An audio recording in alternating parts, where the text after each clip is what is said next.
Que Dios me les bendiga, mis queridos hermanos. El día de hoy vamos a estar viendo un panorama bíblico de Segunda de Crónicas. Para poder entender este panorama bíblico tuvimos que haber leído Primera y Segunda de Reyes y Primera de Crónicas. Recordémonos que los libros de los reyes están totalmente relacionados con estos otros dos libros, los de Crónicas. Pero ¿qué significa la palabra crónicas? Crónicas significa hechos reales o sucesos reales en un tiempo cronológico. Recordémonos que en el libro de Reyes vimos que el primer reino fue el reino de Saúl. Seguidamente fue el reino de David y Dios hizo pacto con David y dijo que de su linaje iba a venir el Mesías. Luego vemos el reino de su hijo Salomón y de aquí pasa una fractura, una fricción y se convierte en dos reinos, el reino del norte y el reino del sur, que ya empieza a gobernar Jeroboam I, Roboam el hijo de Salomón y continúan los reyes hasta llegar al último rey que fue el rey Sedequías. Después de esto viene lo que es el cautiverio y vendrán los demás libros que van a explicar qué pasó después del cautiverio o estuvieron dentro del cautiverio. Pero para poder entender Segunda de Crónicas necesitamos saber que las palabras que más se mencionan es Señor, es templo y es humillación. Señor, porque Dios es el centro de este libro. De hecho, este libro es sumamente importante que los que somos líderes podamos leerlo y podamos ver las advertencias que el Señor nos da a nosotros en su liderazgo. Seguidamente vemos uno de los mayores anhelos de David era construir un templo para Dios. Pero Dios le dice que no, porque él es un hombre de guerra, un hombre que ha derramado sangre. Entonces le dice, tu hijo Salomón lo construirá. Entonces antes de David morirse, él deja todo preparado para que su hijo pueda encargarse de hacerlo. Y el Señor le dice, tranquilo, voy a poner paz mientras que tu hijo esté para que él pueda construir este templo. Y vemos la palabra humillación que el Señor lo dice constantemente. Y ahorita vamos a ver un pasaje clave que ojalá que lo atesoremos en nuestro corazón y lo vivamos día con día. Vamos a comenzar. Uno de los primeros puntos focales es el Templo de Jerusalén. Es el tema geográfico y espiritual más importante. Casi la mitad del libro se dedica a la construcción, dedicación y reformas del templo. Para el autor, que muchos dicen que los libros de Crónicas lo escribió Esdras. El templo no es solo un edificio, sino un lugar donde la presencia de Dios, la Shekinah de Dios, habita en ella y donde se mantiene la identidad de Israel a través del sacrificio y la oración. Todo fue construido meticulosamente porque representaba al mismo Dios. El pacto davídico. Segundo punto importante, el libro se enfoca casi exclusivamente en los reyes de la casa de David, o sea, el reino de tanto esta casa como la otra casa se menciona cómo iban viniendo reyes y reyes. Y tú quizás dije, el otro de Israel era de una familia en específica. No, aquí venían reyes de diferentes familias. El objetivo es demostrar que la fidelidad de Dios sigue ligada a la línea de David. Inclusive recordémonos que Dios le dijo a David que de ahí vendría el Mesías. Entonces fue el linaje real que se mantuvo hasta el final. Tercer punto importante que vemos en este libro es la teología del inmediatismo, o sea, la retribución. A diferencia de otros libros históricos, Segunda de Crónicas enfatiza en la bendición o el juicio que ocurre de forma inmediata según la conducta del rey. Por ejemplo, si el rey obedece, hay prosperidad, pero si el rey es desobediente, hay calamidad.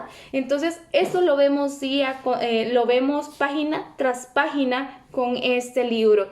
Muchos reyes, cuando ellos desobedecían a Dios, venía una calamidad para todo el pueblo.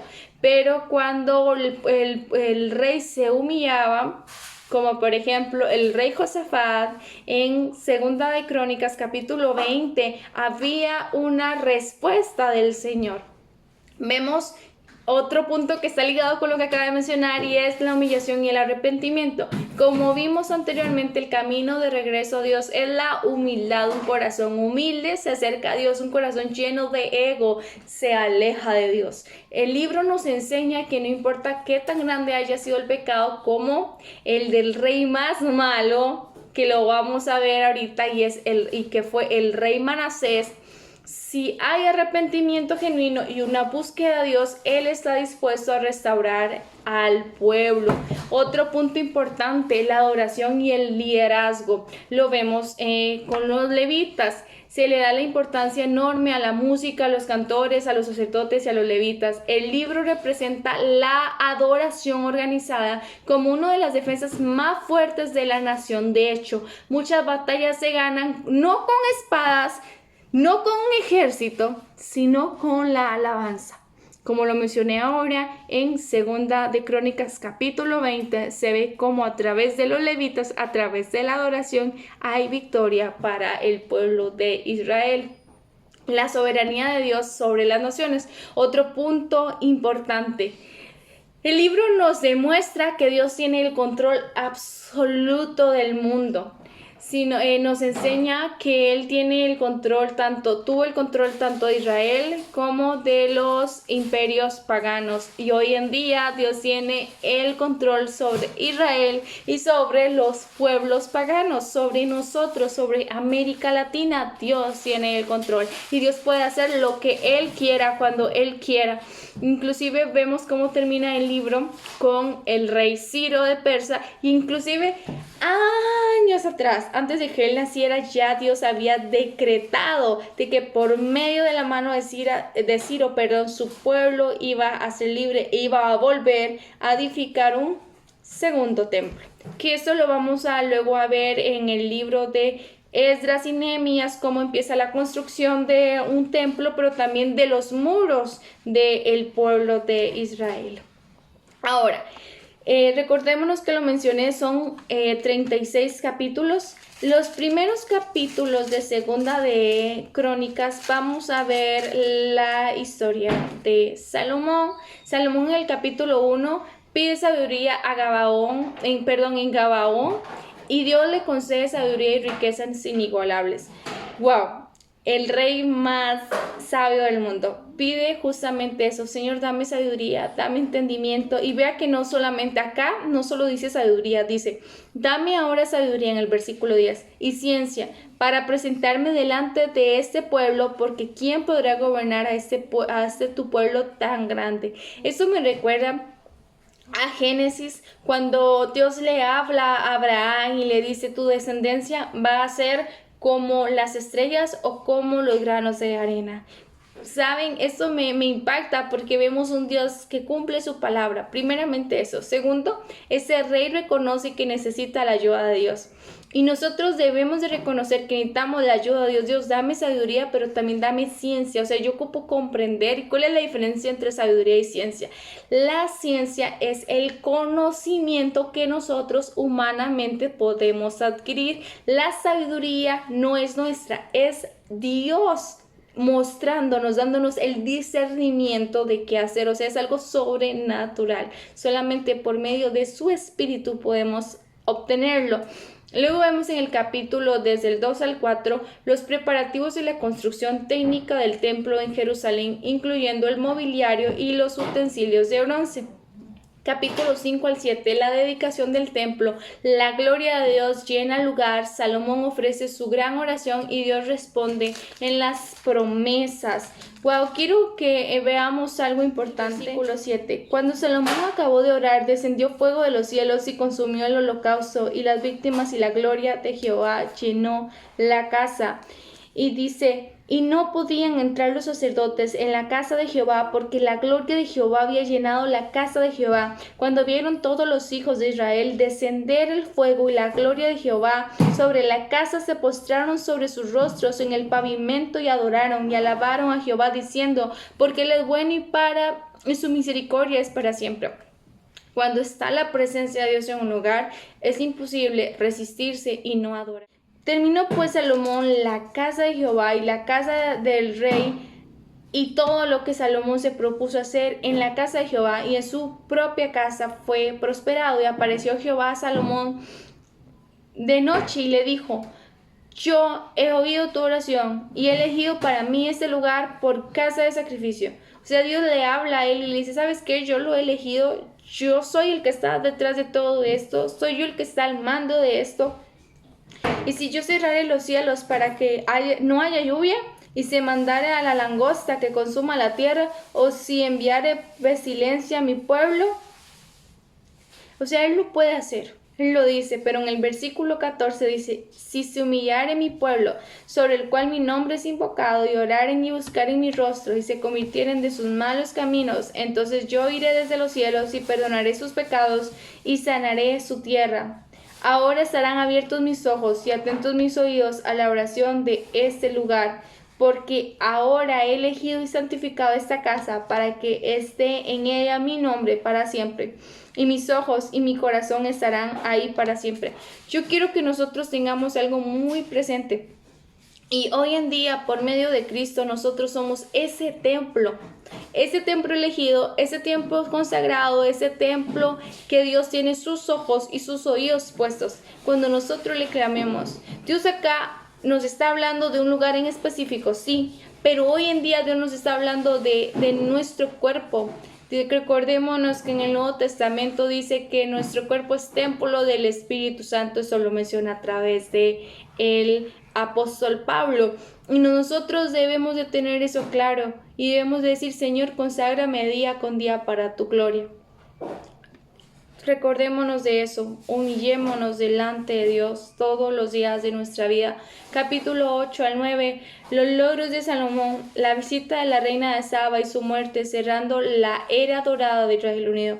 Recordémonos que cuando estuvo Salomón, de hecho es impactante con este libro porque este libro no menciona nada negativo de Salomón. Acá no se menciona nada negativo, pero solamente menciona esto: la era dorada de Salomón. Lo mejor que pudo haber visto el imperio pasó con Salomón.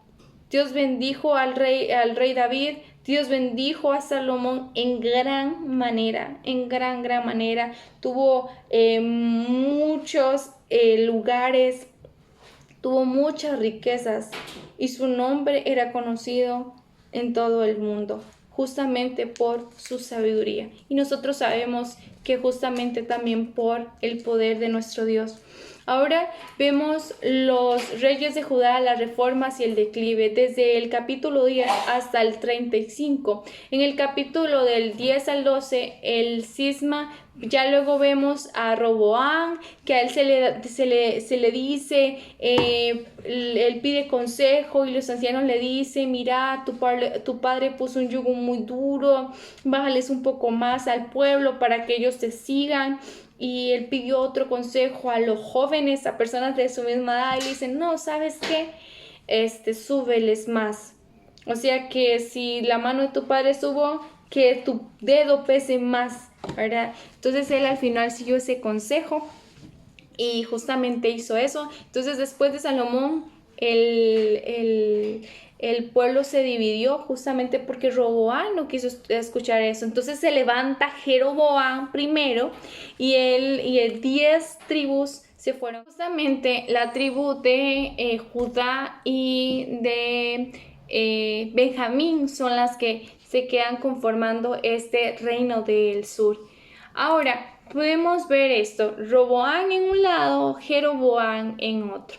Luego en el capítulo 13 al 16 vemos los reinados de Abías y de Asa. Asa destaca por ser un reformador inicial que buscó a Dios y derrotó a los etíopes.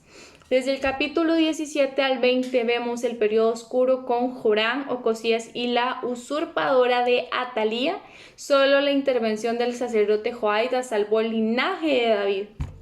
Desde el capítulo 24 al 28 vemos los reinados de Joás, Amasías, Usías y Acaz. Usías prospera hasta que su orgullo lo vuelve leproso. Acaz es uno de los peores reyes idólatras. Capítulos del 29 al 32, el gran renacimiento bajo Ezequías, purifica el templo, celebra la Pascua y sobrevive la invasión de los asirios.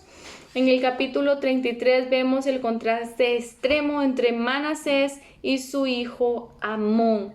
Desde el capítulo 34 al 35 vemos las reformas de Josías. Recordémonos que 300 años de que Josías naciera se habló de él y de cómo él iba a ser un gran reformador. Luego vemos en el capítulo 36, del versículo 1 al 14, el rápido declive con los últimos 4 reyes, Joacás, Joacim, Joaquín y Sedequías. Todos hicieron lo malo. Capítulo 36, del versículo 15 al 21, el juicio final. Verusalén es destruida y el templo incendiado y el pueblo llevado a Babilonia. Y luego vemos en los versículos 22 al 23, se habla del epílogo de esperanza. 70 años después, Ciro de Persia emite el decreto para que los judíos regresen a reconstruir el templo. Espero, mis queridos hermanos, que realmente esta historia nos lleve a reflexionar de cómo estamos viviendo nuestra vida para el Señor. Quiero dejarles con esta frase: el pueblo que no conoce su historia está condenado a repetirla, y nosotros necesitamos conocer la historia de Israel. Debemos de conocer el inicio de cómo fue toda esta era para poder conocer a Dios, pero también para saber qué le gusta, qué no le gusta y cómo debemos de vivir día con día. Que Dios les bendiga.